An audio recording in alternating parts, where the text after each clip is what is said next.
what's going on, Los Angeles? Welcome to another episode of the Rams Skinny here on the LA Football Network. I'm your co-host, Ryan Dyer, joined as always by the man, Ryan Skinny T. Anderson. Have a great episode for you. As always, when are they not great? At least we like to think so. You will certainly let us know in the comments if they're not. So please keep that up. But hey, mostly always, no, not even mostly, always appreciate the feedback and comments and interactions. So thank you all for that. If you're watching on YouTube, Rams LAFB YouTube page, if you haven't already, please hit that like and subscribe button. It certainly helps us out. If you're watching on our website, lfbnetwork.com, welcome. Thank you. Or if you're on podcast platform and you subscribe to Rams Skinny on Apple, Spotify, Google Play, wherever you get your podcasts, we appreciate you listening there. Today we're talking we're going to talk mostly quarterbacks. I feel like we've kind of done it before, but we're getting heavy in the draft here soon. So moving kind of next episode and forward, we're going to do a lot of draft stuff. We'll probably try to map out a iteration of what we want that to look like, whether it's round by round, position by position, and really give you guys a lot of information on the upcoming draft. But today, some news, I don't know if broke is the right word, but some news on Stetson Bennett came out and his potential arrival and resurgence with the Rams. There were some league meetings with Les Snead, and he talked about Stetson Bennett, talked about quarterback position, talked about Aaron Donald's retirement. So we'll get into that a little bit. And then whatever else comes up our way. This is the Rams Skinny. So first and foremost, as always, though, my man Skinny T, how are you doing today? It's a beautiful day after a very strange weather weekend. Yeah. I totally forgot about it. We had thunder. I heard that this time. And then hail. Did you guys get hail over in Pasadena? We didn't get any hail in Pasadena, but right nearby, I got pictures from friends. But yeah, crazy rain and lightning and thunder and stuff. Yeah. I don't know what everybody believes about climate change, but the climate is changing. I don't think I've seen a couple of hail storms in LA in my short stint here, 6 years now. Yeah. Yeah. And multiple this year. Yeah, exactly. Yeah, it's been really weird weather. I feel like every show we talk about the weather because it's just been like odd. Like rain is one thing, but like it's like Midwest weather too. Like yesterday was sunny all morning, and then like out of nowhere, just rainstorm came for 3 hours, and then like was cold all night, and now it's beautiful and sunny today. Yeah. So yeah, it's strange. And if on a different topic, our show is growing. Thank you guys for liking, subscribing, and sticking around and calling some of my takes trash. I see it as a rite of passage. So I love it. Actually, it makes me laugh. And it was that Derion Bland one. I'm sorry, guys. I should have just said Patrick Surtain and get everybody excited. But see, you're a realist because we all know the Broncos are not trading Surtain. So why even bring it up? It's just not happening. This is fantasy land, man. This is good times. But if there's anything you guys want us to discuss about the draft heading into it, let us know in the comments, and we can definitely take it that way because this is our first year doing the draft in this format. So, if you guys have any thoughts, love to hear them. Yeah, absolutely. Like if big boards are fun, if live mock drafts are fun. If we don't hear from you, we'll obviously make it happen and do it. But if there's anything specifically you want to see or listen to, we would obviously love to oblige. So quickly, let's pay some bills. Show is always brought to you by our friends at BetOnline. Head to betonline.ag. Use our promo code BELIEVE. That's BLEAV. Gets you a 50% bonus, welcome bonus on your first deposit. First and second round of March Madness is over, but still plenty of basketball to have fun and make some money. I've actually done pretty well. Like for not watching college basketball at all throughout the season, I've done pretty well in my parlays and my bracket. I'm first place in my bracket right now in the little league I'm in. So yeah, I'm not saying I'm not going to give any advice on that because a lot of it's just dumb luck, but you can do that all on BetOnline, make some money. Obviously, there's some draft props you can bet on. Baseball's coming up. Hockey playoffs are starting. NBA. Everything's at betonline.ag. Once again, that promo code's BELIEVE. Tell them the guys over at the Rams Skinny sent you. Let's start with some Stetson Bennett news, shall we? I wouldn't think it would be a topic of that much anticipation and search and whatnot, but it certainly has been. We've gotten a lot on our website. Social media, it's been trending. So apparently a lot of fans, I'm not saying this in a rude way, but A lot of fans do care. And I'm not saying, obviously, we all care about Stetson Bennett's health and off the field stuff. Absolutely care about that. I just am more referring to, a backup or third string quarterback getting this much buzz and coverage is very interesting. So we will talk about a little bit, but came out today. There's been some updates over the last couple days and whatnot. And yesterday, Kirby Smart, we have an article up on LAFBnetwork.com. Kirby Smart, his coach at Georgia, talked a little bit about, what Stetson wants to accomplish and wants to be given another shot in the NFL. And then today, Les Snead mentioned at the league meetings that they will be, bringing him back into the offseason program. So your thoughts just on, Bennett and his role with the Rams, and we'll keep it strictly mainly football just because there's so much speculation. We really don't know what's been happening behind the scenes. We don't know like how much the Rams have been involved with his off the field stuff, how much he's been on his own, how much family. Like we don't want to, that's stuff we want to stay away from. We don't want to speculate and make anyone think something's happening because we don't really know. So just purely football, what do you think this means for, Bennett and the Rams quarterback room? Well, it seems like it's great news that Bennett seems to be feeling better, whatever situation he was dealing with. Again, not speculating in any way, but that's fantastic that he wants to get back to football. He's interested in coming back, and he's not an insignificant draft pick. They spent for the Rams anyway over the last few years that's a pretty good high pick. And obviously they were thinking he was going to be. I don't know if they're thinking it was going to be that he was going to be the probable successor to Matthew Stafford, but a guy that could come in the event that Stafford did get injured. We never got to see that, but at this point in his career, in his football career, he is essentially just potential. We don't really know. We saw a couple of preseason games where he played okay. He looked pretty good at training camp, but that's a setting that's much more controlled. You don't have defenses breathing down your neck. So he's a Ram until, his rookie contract runs out. So I think that as many resources as they can provide for him to get him back onto the field and playing good football, I'm for it, for all those reasons. Yeah. It's, it's interesting. I first and foremost, happy to, it's trending in the right way. And, we'd love to see him back with the team and whatever that looks like moving forward. But as long as, he's in a much better place and, has the opportunity that he was given last year that, only 256 players get every year by being drafted in the NFL. And so hopefully he's able to get back on track and take full advantage of that. And, it's such an interesting draft pick to begin with because at the time, and obviously, unfortunately, kind of played out this way, but I thought it was a major reach by the Rams. You look at Bennett, and he obviously has winning pedigree, 2 natties at Georgia. But you look at the teams he was on, you look at body type, defenses, talent, the defenses he had. We've talked about this. Our colleague Jamal has talked about this a lot. Like, if you have all of those resources, like, what do you personally add to the pot? Are you carried by those resources and don't mess it up? Or do you take those resources and elevate it?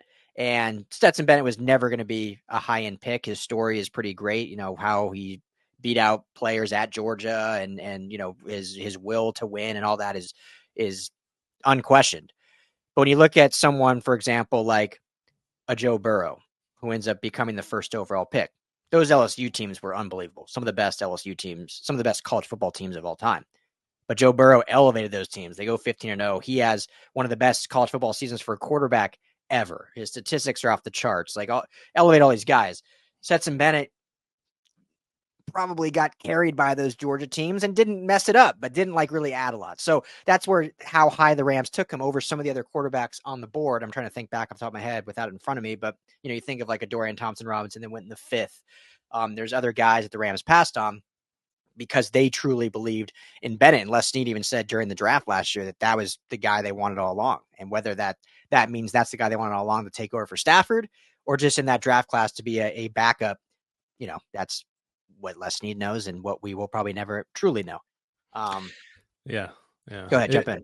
It's an interesting topic of conversation, which is the Rams front office's ability to scout certain positions really well and other positions not very well.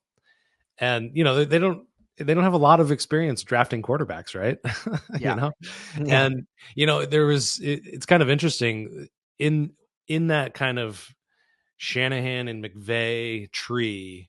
The development of the quarterbacks has never really taken place. We'll see what happens. What Brock Purdy turns into. Jared Goff. Jared Goff, yeah, not drafted though. Well, Snead drafted him, but yeah, McVay didn't draft him. Yeah. And we'll see what Jordan Love turns into as well. That's another guy. But I'm just kind of curious if and you look at the other quarterbacks that McVay has brought on, from Bryce Perkins and John Wolford. Yeah. It obviously it's not a huge priority for him, but it's always struck me that I don't know if he has the best eye for quarterbacks. Yeah. He obviously knew what he wanted in getting Stafford, so the one that mattered the most has paid off. But yeah, you're right. They've just never prioritized the backup quarterback, ever, since McVay's been here. All this talk is about since McVay's been here. And we've talked about it before. I think they need to allocate a little more resources to the backup because we saw what happened last year. That one game could have cost them everything when Brett Rippon had to play.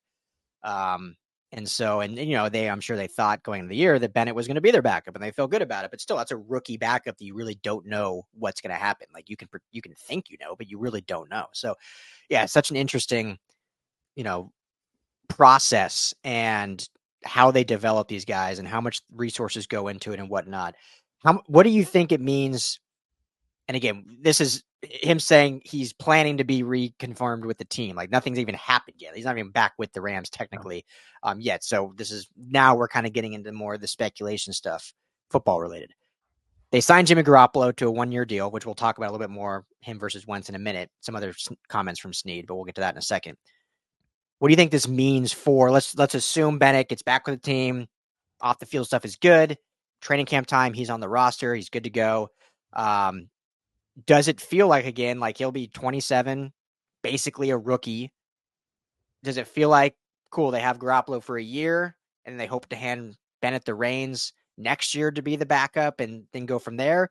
Or is he on a true, prove it to even be on the roster this year? And they may even move on, even with Garoppolo only on a 1-year deal. I'm going to be the optimistic one here on this side and say that's the ideal plan, is that he will, he'll have 2 years 2 years left on his rookie deal after this season. So yeah, I think the ideal plan is that, they'll move on from Garoppolo and Stetson Bennett will have developed to that point, that he can be a backup. Yeah. That's all I can go with. Yeah. Otherwise it's just, it's just sad. Pulling at straws. Yeah. All right, let's get to Garoppolo then. 1-year deal, $4.5 or so million bucks. Obviously, he'll be suspended the first 2 games. They got to hope Bennett can at least make it to the beginning of the season and be the backup for 2 games.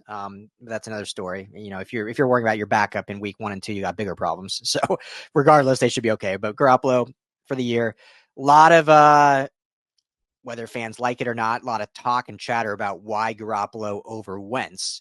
We kind of talked about, we thought it was a little bit more on the lines of Wentz, A, maybe wanted more money, B, wanted one more opportunity to compete for a starting job, which that was not going to happen here. Matthew Stafford's the guy until he retires. So we just speculated it was probably more on the Wentz side of saying, I want an opportunity to start, so I'm going to go to these on the other teams. But Snead came out today and said something very interesting. I'll let you comment on and just kind of say what Snead said about the situation. Yeah, he said he was everybody was a fan of what Carson Wentz brought to the team, but that they chose to go for Garoppolo over Wentz because he was a better fit for the schematically. He has a more familiarity with McVay's kind of offense. So, it's really interesting. Yeah. Very. Very. I believe I remember reading or hearing or something that, when Wentz came in for that final game, they had to revamp the entire game plan and do it around him. With Garoppolo, they're just not going to have to do that. Yeah. He's like the quintessential system quarterback. He's going to run that system, and he did it to a good degree in San Francisco for a good couple of years when he was healthy. They had a winning team, and they went to the Super Bowl with Garoppolo. So Yeah. Yeah. What are your thoughts?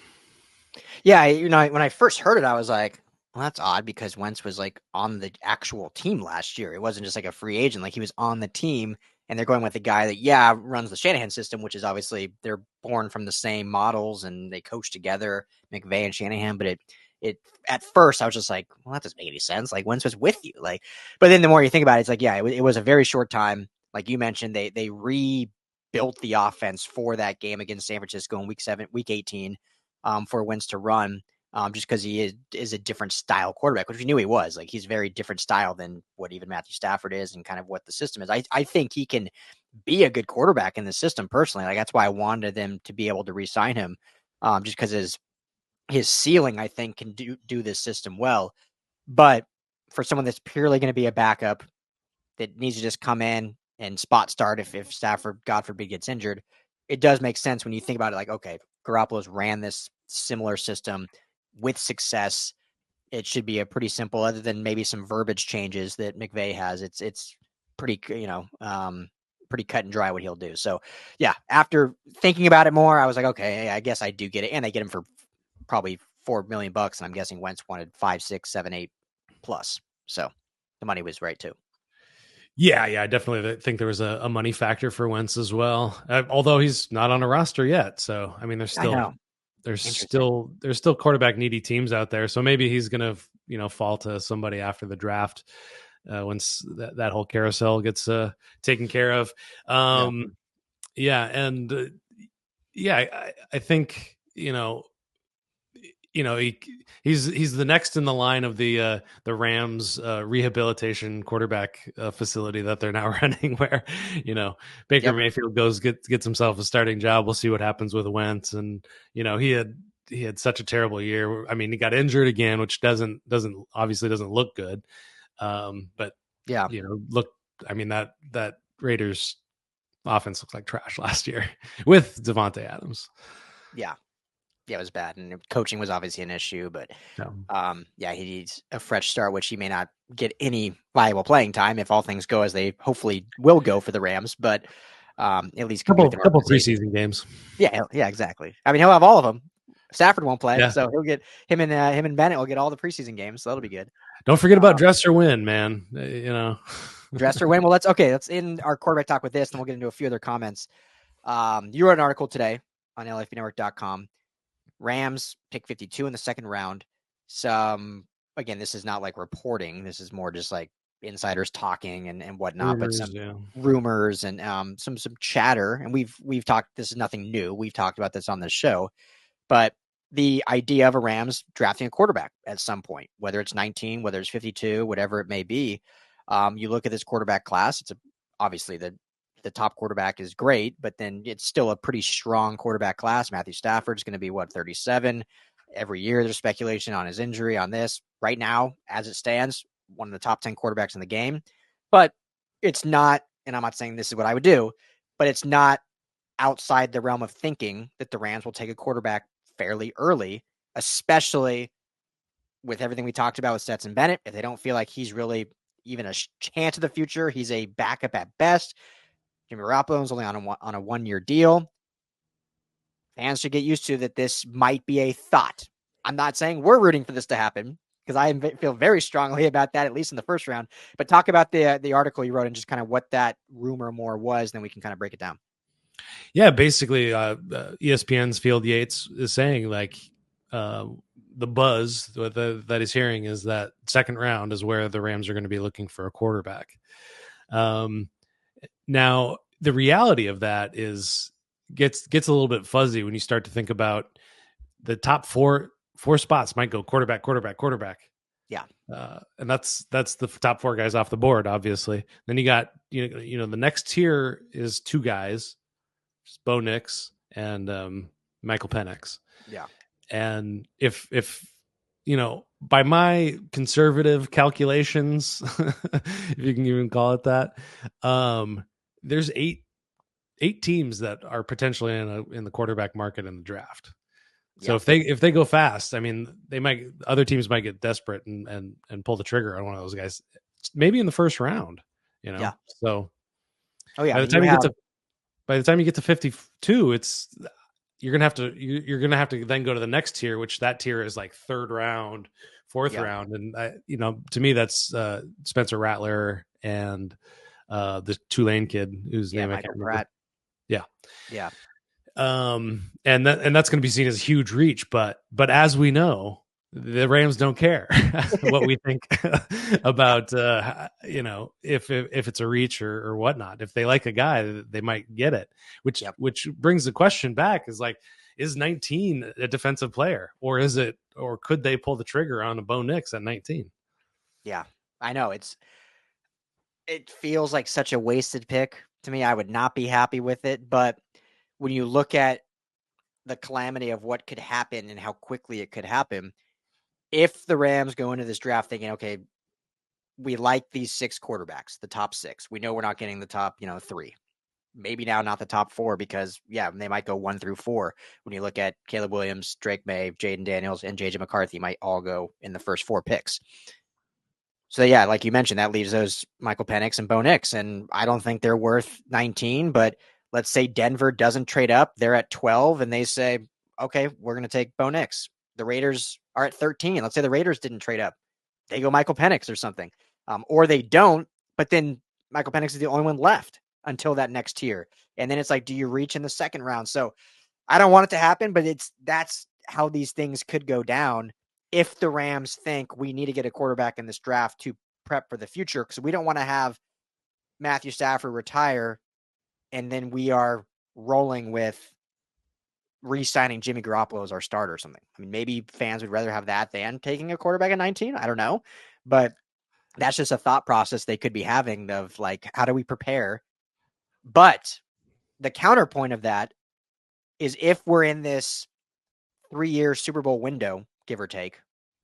A lot of people like to refute that we said 3 years. But if we're in this Super Bowl window, there's a huge danger in using the first round pick you've had since 2016 on a position that will not play this year, when you can get a very big position of need in pass rusher or additional secondary, or like we think they might even do, an offensive tackle, which is not as big of a need. But do you want to make a Super Bowl run with Alaric Jackson, or do you want to get a first round graded tackle? So it's that argument of are we preparing for the future with this pick, or are we preparing for right now on this run? Who can contribute day one? And that's why McVay and Snead make a lot more money than we do. For now. Yeah. And I think that, if I were a GM, I would be picking a quarterback in the draft every single year, not necessarily with my first round pick. Yeah. But, Brock Purdy is a perfect example. Jalen Hurts is a good example of quarterbacks that, you can find them anywhere, and you never know what they're going to turn into. So, I think I'm of the view, and people can have a different view than this, of that. I think they're in this window, 2-3 year window. Aaron Donald retiring changes a lot of that window. So I'm thinking I've always been defense in the first round and then whatever else beyond that. So if they do go second round, and, a couple of years ago, they drafted, Kyren Williams, they traded up to go get him. And, my thinking at the time was, I have full trust and belief in this Rams front office to make right decisions. and they got one. They made a right decision. And trading up for a running back it seems like a thing that Les Snead would just never do, but they did it, and it worked out. And that's the funny thing about the draft is the immediate reactions of it have no basis whatsoever in reality, whether very, very high or very, very low. Everybody thinks their draft pick is going to be the next whoever, oh, this guy's the next Aaron Donald. It's like, probably not, but like that's the, so you'll never know. Just a reminder, not to you, to everyone else, or to all of us, not a single pick from the 2020 draft class is on the roster anymore. Not one. Yeah. Well, and that was the first year they stopped going to the combine too. So there might've been a bit of a learning curve in drafting that way. So yeah, I mean, those are kind of my thoughts on drafting a quarterback. I still think Spencer Rattler's my guy. And if they want to get him in the second round, I'm okay with that. Yeah. I know. And he has like a Stetson Bennett vibe to him too, but I think a little higher ceiling, but it has that kind of vibe to him. Baker Mayfield, Stetson Bennett, like it's that kind of cockiness a little bit to it. Yeah. Well, let's segue to this to end it. And it's a good segue because you mentioned him, Aaron Donald, we've talked about it a bunch since he retired a week ago. But obviously he's a huge hole, and Les Snead also talked about that briefly. So if you want to just comment on what he said, then we can say what we think that actually means. Yeah, well, he confirmed that they did know going into the free agency period that he wasn't going to be with the team. He was going to retire. So all the decisions that they made had that in mind. And that in the draft, they're going to have defensive line at the front of the mind. He said basically I'm paraphrasing, but every pick, they're going to look at whoever the best defensive lineman is, and determine if it's the right time and the right place and the right player to draft at that point. Mm-hmm. And so this front office does not have a poker face whatsoever. and they just let out a huge clue about what their priorities are going to be. So they're going to be looking in the first round at who's available. They're going to be looking in every round. So that's more than most front offices will let out. So, but it's really interesting. Byron Murphy just went up everybody's lists after Aaron Donald retired. That's where all the mocks just shifted straight to defensive line, and they have a huge need there. We kind of joked that they added Laurel Murchison back on there, and you got Kobie Turner, obviously, who had a great year playing next to Aaron Donald. Yep, and having Coach Henderson. Coach Henderson, yeah. So, yeah, I've given it a lot more thought about focusing completely on the offense. This was a kind of a point you were making last week, I think, that our defense, the Rams defense has shifted so significantly, because the three pillars of this organization, said by Les Snead, are Cooper Kupp, Matthew Stafford, Aaron Donald. Mm-hmm. If you're remodeling your house and you're like, well, I got four walls, and you just and one just decides to fall down, you don't have much of a house left. So I have a better feeling about, well, we just got to go all in on offense because our defense has changed just irrevocably. Yeah. There's no true way to replace Aaron Donald. So they're going to kind of build it as they go and see what works and test out, how they can make it the best it can be without just, I'm not saying panicking, but without frivolously spending, thinking you can somewhat patch the hole left by Donald. Cause there is no patch. There is no, what's that infomercial guy with the spray on rubber or whatever? Yeah. I don't know what that's called. Oh, that's gonna bug me. What's that called? That commercial is so great. But yeah, there's none of that for an Aaron Donald. You just don't have it. So, but it is funny. I'm curious if him saying that they're going to front of mind his defensive line and they're going to look at it every pick, if that hurts them in terms of teams knowing, okay, we can take advantage of the Rams because we know they need this, or in a weird, odd, double negative kind of way, benefits them because they've put in the minds of everyone they need that, but maybe they're thinking differently and they can take advantage of someone else. I don't know. I mean, the Rams have no poker face, but they've also shown they can kind of think 2 steps ahead of everyone else in certain ways, and they think differently as an organization than sometimes all other 31 organizations. So I always am like, man, and you're not wrong. I totally agree. They have no poker face, but sometimes like, or is this a crazy poker face where they're holding the royal flush right now and everyone just thinks they have 2 pair? Yeah. They're, when everybody else is playing poker, they're still playing 3D chess. So yeah, I guess they're on the Pai Gow table, which I still don't understand how to play Pai Gow, but they're doing something else altogether. Yeah, so it'll be interesting. But so with that, yeah, we're gonna get heavy in the draft unless any news breaks, which I don't think anything will, outside of maybe a couple other small free agent signings, which we'll obviously report back to everyone. We'll have all that coverage up on LAFBnetwork.com. So everything's there, but we'll hit the draft hard. We are almost exactly a month away, pretty much in terms of what's the 26th, 25th, and I think it starts the 26th of April. So a month away of the draft in Detroit. So if there's any type of coverage you guys want to see, again, let us know.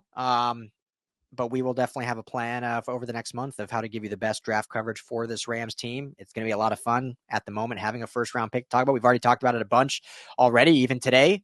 But we'll look at some other scenarios what we can do. So, Skinny T, anything else you want to add before we sign off? No, just thank you guys again. The growth has been amazing. So keep tuning in and tell your friends and rate, review, all that good stuff. Yeah, absolutely. And last thing, check out our friends over at Underdog Fantasy. It's the Underdog Fantasy app or underdogfantasy.com. Use promo code RAMS, LAFB, all one word, on your initial deposit. You get a match deposit up to $100. So tons of fun. Pick 2 to 5 players, over, under, and it's really easy to win some money. So super fun and simple. Every sport's there.